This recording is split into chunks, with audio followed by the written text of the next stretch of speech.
자, 현재 삼성전자 측에서 파업과 노조에 대한 이야기는 아직까지 나와주고 있습니다. 자, 그러면서 노조 측에서는 회사에 30조에 대한 추가 비용을 요구하고 있는 모습이면서 이 같은 흐름이 이어진다라고 할 경우에는 삼성전자에게 30조라는 손실이 나타날 수밖에 없다라는 거예요. 자, 그런데 삼성전자 측에서 과연 노조에게 30조를 지급을 할까요? 물론 지금 시점에서 굉장히 중요한 시기는 맞지만 삼성전자 측에서는 당장에 30조를 지급을 하게 된다라고 하면은 굉장히 큰 피해를 입을 수밖에 없는 상황이다라는 거예요. 자, 하지만 추가적으로 말씀드리자면요, 지금 이 같은 흐름이 앞으로 이어지지 않게 되기 위해서는 삼성전자의 결단이 필요하다라는 거예요. 그쵸? 자, 예전에 삼성전자가 레인보우 로보틱스를 인수한 모습이 나타나면서 삼성전자는 로봇 섹터에도 마찬가지로 전문 분야가 형성이 되고 있다는 거예요. 자, 그렇기 때문에 지금 당장은 아니지만 이 같은 피해를 해소시켜주기 위해서 아무래도 삼성전자가 머지않아서 사람을 로봇으로 대체하겠다라는 이슈가 나와줄 수가 있다는 거예요. 예를 들어서 현대차도 로봇으로 대체 중에 있는 모습이 나와주고 있는 것인데, 이 같은 흐름이 삼성전자에게도 나타날 수가 있다. 또는 훗날 로봇 섹터는 다시 한번 새로운 주도주가 될 수가 있다. 새로운 먹거리가 탄생이 될 수가 있다. 이 정도만 우리가 알고 있으면 되겠는데, 자, 어찌됐건 당장의 노조로 인한 이슈는 당분간 불거지겠지만 삼성전자가 30조를 내놓을 명분조차는 없다라고 판단하겠습니다. 자, 그리고 추가적으로 말씀드리자면 현재 미국의 텍사스 공장 오스틴 테일러 투트랙 가동을 하고 있는 모습이 나와주고 있는 것인데, 지금 현재로서의 미국의 반도체 공장이 굉장히 중요한 흐름이다라고 말씀드리는 만큼 그동안 트럼프가 언급이 되고 있었던 관세적인 부분에서 혜택을 노릴 수가 있는 것이 바로 미국의 텍사스 공장이다라고 말씀드리겠습니다. 자, 그리고 현재로서 미국 측에는 AI 데이터 센터의 수요는 점차 증가되고 있는 상황이기 때문에 만약에 삼성전자의 텍사스 공장이 준공이 완료가 됐다라고 할 경우에는 매출적인 부분이 단발성이 아니라 장기간 동안 몇 배나 차이 날 수 있는 그런 면모를 갖출 수가 있다라고 말씀드리겠는데요. 현재 미국과 이란 전쟁이 굉장히 악화가 되고 있는 모습이 나타나고 있는 가운데 트럼프의 미국 협상당이 지금 파키스탄으로 가고 있는 모습이 나타나고 있습니다. 자, 이로 인해서 합의가 되지 않는다라고 할 경우에는 이란의 발전소 그리고 다리 모두 붕괴시키겠다라는 언급이 나와주고 있어요. 자, 이 내용을 세부적으로 파악을 해보면은 트럼프는 현재 이란과 빠른 시일 내로 협상하기를 원하고 있어요. 그 이유가 뭐냐? 국제적으로 지금 중동 전쟁으로 인해서 굉장히 흔들리고 있는 모습이 나올 수밖에 없다는 거예요. 그리고 양국 간의 피해가 전쟁이 길어지면 어떻게 돼요? 갈수록 커질 수밖에 없는 것이죠. 그렇기 때문에 이 같은 피해를 줄이고자 트럼프는 최대한 빠르게 합의를 하려고 하는 모습이 나와주고 있다는 건데, 자, 이 상황에서 만약에 합의가 되지 않는다라고 하면 어떻게 될까요? 우선 트럼프는 앞서 말씀드렸다시피 이란의 발전소와 다리를 파괴시킨다라고 했어요. 그쵸? 자, 그런데 이란은 과연 발전소와 다리가 파괴된다라고 할 경우에 가만히 있을 이유가 없다라는 거예요. 바로 이란은 AI 데이터 센터 중동 전쟁으로부터 새 표적이 될 수밖에 없기 때문에 미국의 AI 데이터 센터를 폭격을 할 수밖에 없다는 거예요. 자, 그러면은 이 같은 내용이 삼성전자에게 강력한 호재로 다가올 수가 있는 내용이 뭐냐면요, 기본적으로 미국은 AI 데이터 센터를 계속해서 늘릴 계획이다라는 거예요. 자, 하지만 중동 전쟁으로 AI 데이터 센터가 파괴가 된다라고 할 경우에는 그 파괴된 AI 데이터 센터를 다시 한번 메꿀 필요가 있다라는 것이죠. 자, 그 말이 뭐냐? 수요가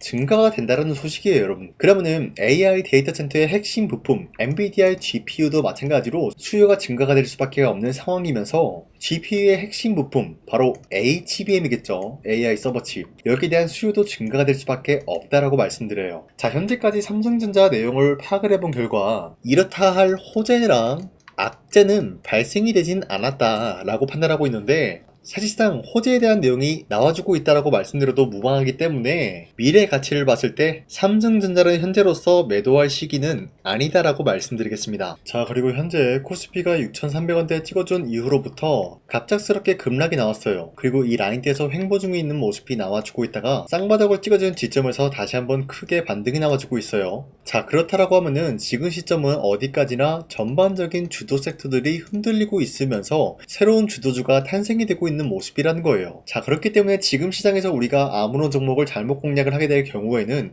수익을 본다라기보다는 손실을 볼 위험이 있다라고 말씀드리겠습니다. 자, 그렇기 때문에 여러분들이 더 이상 아무런 종목 공략하시고 손실 보지 마시라고 저 강산이가 지난 4월 16일 종가 베팅을 통해서 여러분들한테 세 가지 종목을 선정해 드리고 있었는데, 보신 바와 같이 2시 11분에서 16분 사이에 세 가지 종목을 선정해 드리고 있었어요. 이 시간대에 여러분들한테 종목 선정을 해드리고 있는 이유가 어디까지나 종가 베팅이라고 적혀있는 만큼 종가에 이 종목들을 공략하시고 다음날 자율적으로 매도하라고 말씀드리고 있는 거예요. 자, 이로 인해서 첫 번째 종목 미래에셋 벤처투자 같은 경우는 현재 스페이스 X에 대한 상장 기대감이 나왔었기 때문에 기대감에 의한 매수세가 유입이 될 수밖에 없다라고 말씀드리면서 새로운 주도주까지 될 수 있는 흐름을 노리고 있다는 거예요. 자, 그리고 두 번째 LNF 같은 경우는 테슬라가 인산철 배터리로 교체를 하겠다라는 흐름이 나왔었기 때문에 여기에 대한 수혜를 받고 있는 게 바로 LNF였다라고 말씀드리겠습니다. 자, 그로 인해서 기대감에 의한 매수세가 유입이 될 수밖에 없었고요. 마지막으로 STX 엔진 같은 경우는 현재 중동 리스크가 장기화가 될 경우에는 에너지 가격이 당연히 상승이 될 수밖에 없는 흐름이 나타나고 있었기 때문에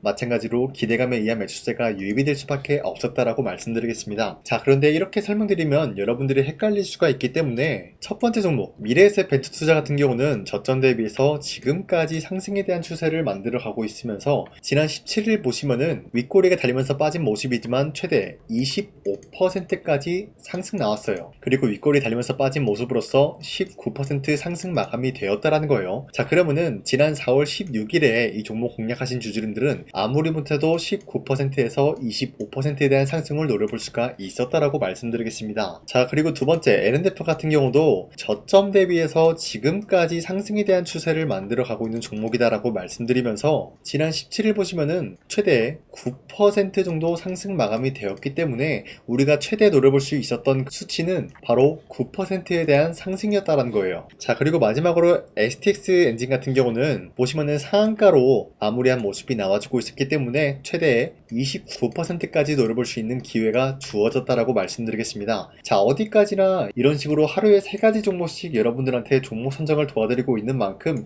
여러분도 충분히 이런 종목들을 잡아갈 수가 있다라고 말씀드리겠습니다. 자, 그래서 이런 종목들을 어떻게 받아가냐, 화면에 나와 있듯이 제 영상 구독 버튼을 한 번씩만 눌러주시길 바라겠고요. 여러분들이 제 영상 구독을 눌렀다라는 인증으로 상단에 나와 있는 제 연락처로 구독이라고 문자 한 번씩만 보내주시고 우리 함께 이러한 종목들 잡아갔으면 좋겠습니다. 우선 제 영상에 구독과 좋아요 이거 한 번씩만 눌러주시길 바라겠고요. 지금까지 제 영상을 끝까지 시청해주신 우리 주주님들한테 제가 한 가지 선물을 드리고 싶어서 말씀드리겠습니다. 자, 우선은 그 선물을 드리기 전에 제가 여러분들한테 그동안 어떤 종목들을 공략을 해드렸는지 잠깐 말씀드릴까 하는데요. 제가 여러분들한테 2024년도 11월 4일 이때 하나오션 27,000원 라인 때 추천해드린 거 아시는 분들은 아시는데요. 자, 이러한 내용을 여러분들한테 문자받아 사이트를 통해서 대량으로 문자를 발송했었던 내역이 그대로 남아있어요. 자, 보신 바와 같이 2024년도 11월 4일 오전 8시 28분에 장 시작하기 전에 여러분들한테 하나오션은 강산이 상반기 히든 종목으로서 무조건 공략을 해야 되는 종목이다 라고 말씀드렸어요. 자, 이때 매수가 27,000원 라인대를 잡아드리고 있었던 이유가 이때 당시 미국의 군함 대규모 발주 소식과 트럼프가 동맹국을 이용할 것을 예고하고 있으면서 한국 조선기업은 큰 수혜를 입으면서 주도 섹터로 전환이 될 수가 있는 흐름이다 라고 말씀드렸는데, 자, 이때 보신 바와 같이 발신번호 상단에 나와 있는 제 연락처랑 일치한 모습을 확인할 수가 있습니다. 자, 이 번호를 지금까지 쓰고 있는데 이때 당시 문자가 423건 발생하면서 우리 구독자 423분 이분들은 하나오션 매수가 27,000원 라인을 공략을 해야 된다라는 문자를 받아오셨을 거예요. 자, 이뿐만이 아니라 두 번째 이슈페타시스 같은 경우도 마찬가지로 2024년도 12월 12일 21,000원대 라인을 공략을 해야 된다라고 말씀드렸는데, 자, 보시면은 이때 종목 선정을 해드리고 있었던 이유가, 자, 이때는 좀 재밌었어요. 유상증자를 통해서 이슈페타시스가 제2호 회사를 인수하려고 하는 목적이 나왔는데, 자, 어디까지나 제2호 회사를 인수하는 게 이슈페타시스에게는 큰 악재가 될 수밖에 없었어요. 그 이유가 뭐냐? 바로 주주들 돈으로 PCB 기판에서 2차전지 산업을 진행을 하겠다라는 의지가 나왔었기 때문에 주주들의 반발이 심할 수밖에 없는 상황이었죠. 자, 그런데 금가번으로 인해서 유상증자가 불발이 되고 있었어요. 자, 이러한 상황이 지속이 된다라고 할 경우에는 결국에 이슈페타시스는 어떻게 되냐? 제2호 회사에 대한 인수 포기가 나올 수밖에 없었다라는 거예요. 그 말이 뭐죠? 주가 회복이 될 수밖에 없는 전망이 보여지고 있었기 때문에 여러분들한테 저점 구간인 2만원 라인대를 공략을 해야 된다라고 말씀드렸습니다. 자, 이때 보시면은 문자 723건 발생한 모습이 나왔었고요. 우리 구독자 723분 이분들은 이슈페타시스 저점을 잡을 수 있는 기회가 주어졌다는 거예요. 자, 그리고 마지막으로 부산노빌리티 같은 경우도 마찬가지로 2024년도 12월 27일 2017 18,000원 라인 때 여러분들한테 추천해드렸었는데, 자 이때 이 종목을 추천했었던 이유가 전 세계적으로 원전에 대한 수요가 증가가 되고 있고 북미와 유럽 여기에 대한 진출 기대감이 있었기 때문에 매수세가 유입이 될 수밖에 없는 전망이 나와주고 있었고 주도 섹터까지 노려볼 수 있는 흐름을 갖췄다라는 거예요. 자 그로 인해서 여러분들한테 두산에빌리티 18,000원 라인 때 잡아드리면서 우리 구독자 921분 이분들만큼은 이 종목을 공략을 할 수가 있게 도움을 드리고 있었다라는 거예요. 자 마찬가지로 12월 27일 장 시작하고 난 이후로부터 여러분들한테 선정을 도와드리고 있었고 상단에 나와 있는 제 연락처 그대로 일치한 모습을 확인할 수가 있었습니다. 자 이런 식으로 여러분들한테 2024년도에는 세 가지 종목들을 공략을 도와드리고 있었습니다. 하나오션 먼저 보여드리자면요, 24년도 11월 달이면은 대략적으로 이 지점이 되겠습니다. 이때 여러분들한테 27,000원 라인 때 잡아드린 모습으로서 저점을 다지고 있을 때 여러분들한테 공략을 해드린 모습 확인할 수가 있었습니다. 자 그런데 이 지점까지 지금 봤을 때 거의 10배 가까운 상승이 나왔는데, 지금까지 이 종목을 들고 있는 주주님들은 저 강산이가 다시 한번 축하드린다라고 말씀드리면서, 이러한 상승 모멘텀은 이수페타시스 역시 마찬가지로 24년도 12월 12일 이때가 바로 이 구간이었는데, 이 종목도 마찬가지로 저점 대비해서 6배 이상의 상승을 만들어 나가고 있는 모습이 나타났습니다. 자 그뿐만이 아니라 두산에빌리티도 24년도 12월 27일 바로 이러한 부근이었는데, 이때부터 지금까지 확인해본 결과 거의 4배에서 5배 상승까지 충분히 노려볼 수 있는 흐름을 만들어 나갔습니다. 자 어디까지나 이런 상승에 대해서는 상승 모멘텀이 굉장히 중요하다라고 말씀드리면서, 여러분들이 24년도에 하나오션과 이수페타시스, 두산에빌리티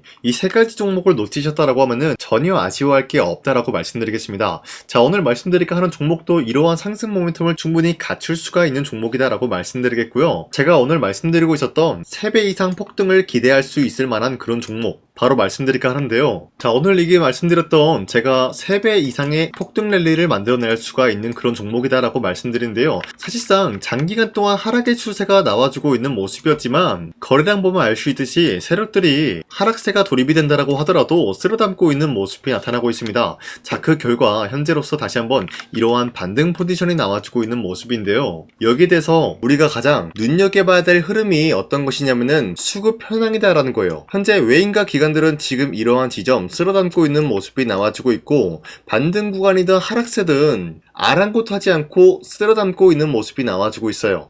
자 어떻게 보면 이러한 구간이 매집 구간이다라고 말씀드릴 수가 있는데요. 이 종목이 어떤 종목인지 분석을 해본 결과 굉장히 충격적인 결과가 나왔다라는 거예요. 바로 현대차와 테슬라 같은 경우가 로봇 산업에 대해서 경쟁을 하는 구도가 나와주고 있습니다. 보신 바와 같이 현재로서는 현대차의 아틀라스 그리고 테슬라의 옵티머스 같은 경우가 각자의 기술성이 전 세계적으로 인정받고 있는 모습이 나와주고 있는데, 테슬라는 어디까지나 로봇 섹터가 두 번째 기획이었죠. 자, 첫 번째는 기본적으로 전기차였고요. 두 번째는 로봇, 그리고 마지막으로 스페이스 항공 관련되어 가지고 단계별로 성장성이 뚜렷한 모습을 연출하고 있어요. 자, 그런데 이러한 상황 속에서 현대차가 로봇 관련되어서 기술력을 뽐내고 있다는 것은 테슬라가 이를 견제하기 위해서 어떤 것을 만들어낼 것이냐? 당연히 로봇에 대한 시장 선점을 위해 나서기 위해서 분주하게 움직일 수밖에 없는 상황이 나타난 거예요. 자, 그러면 기본적으로 어떤 일이 발생이 되냐? 로봇에 대한 수요는 증가가 될 수밖에 없는 상황이다라는 거예요. 자, 그러면은 로봇의 수요가 증가가 된다라는 거는 기본적으로 로봇에 들어가는 부품 같은 경우도 수요가 증가될 수밖에 없는 상황이 나타난 것이죠. 자, 그런데 로봇에는 액추에이터 등등 굉장히 많은 부품이 들어가는데, 그러한 부품들 중에서 우리가 한 가지 종목을 선정을 한다라고 할 경우에는 막대한 상승세를 노려볼 수 있는 기회까지 주어진다는 거예요. 자, 그런데 이러한 로봇 산업에 들어가고 있는 메모리 기술이 바로 LPDDR5다라는 건데, 이러한 기술력을 쉽게 말씀드려서 정보를 처리할 수 있는 능력을 갖추고 있는 것이 바로 LPDDR5다라는 거예요. 자, 앞서 말씀드렸다시피 로봇에 대한 수요가 증가가 된다라고 하면은 기본적으로 부품 같은 경우도 수요가 증가가 된다라고 말씀드렸는데, 현재로서 DDR5 같은 이런 메모리 카드가 수요가 폭증이 됨으로써 가격 또한 마찬가지로 폭증이 되고 있다는 거예요. 자, 실질적으로 8만원에서 10만원대 하던 메모리 카드 같은 경우도 현재로서는 수요 폭증에 따라서 40만원에서 50만원까지 가격적인 부분이 4배에서 5배나 상승이 되고 있는 모습이 나타나고 있다는 거예요. 자, 그러면은 사실상 메모리 관련 관련된 종목을 지금 매수한다라고 할 경우에는 이미 고점에서 매수한 거나 다름없기 때문에 DDR 관련된 종목을 지금에서 공략하기는 굉장히 버겁다라는 거예요. 자, 하지만 로봇에 들어가는 것은 기본적으로 LPDDR5만 있는 게 아니라 2170 배터리도 대량으로 탑재가 될 수밖에 없다라는 거예요. 자, 그런데 지금 상황에서 우리가 2170 배터리 관련주를 잡기에는 너무나 많은 종목이 있다라는 거예요. 자, 하지만 그럼에도 불구하고 우리가 2170 배터리 관련주를 반드시 공략을 해야 되는 이유가 뭐냐면요, 바로 테슬라의 로봇 관련주는 지금 일론 머스크가 계획을 하고자 하는 방향성의 두 번째 섹터라는 거예요. 자, 그리고 앞서 말씀드렸다시피 일론 머스크의 마지막 계획은 바로 우주 스페이스, 우주항공 관련된 기술력을 보유를 하는 것이 목적이다라는 거죠. 자, 그런데 스페이스X에 투입이 되고 있는 것이 바로 21700 배터리이기 때문에 2170 배터리의 수요는 앞으로도 점차 증가가 될 수밖에 없는 상황이기 때문에 우리가 2026년도 반드시 잡아야 될 종목은 2170 배터리다라고 말씀드리겠습니다. 자, 그런데 기본적으로 2170 배터리 관련주를 아무 종목이나 공략을 하는 것이 아니라 국내 소부장 기업들 중에서 테슬라의 2170 배터리를 만들기 위해서 필수한 기술력을 납품을 해주는 기업이 있다는 거예요. 자, 그런데 이러한 기업의 성장성은 앞으로도 분명히 뚜렷할 수밖에 없는 게 앞서 말씀드렸다시피 전기차에도 들어가고 있고 로봇 섹터에도 들어갈 수밖에 없는 흐름 만들어냈다라는 거예요. 자, 그뿐만이 아니라 스페이스라는 막대한 사업에도 투입이 될 수밖에 없는 흐름이다라고 말씀드린 만큼 우리가 국내 이 기업을 반드시 공략을 하게 될 경우에는 막대한 상승세를 노려볼 수가 있다라고 말씀드리겠습니다. 자, 이러한 구조가 있었기 때문에 여러분들한테 이렇게 말씀을 드리고 있는 것인데, 현재 이러한 구간에서는 외인과 기관들이 쓸어담고 있는 모습이 나와지고 있었고,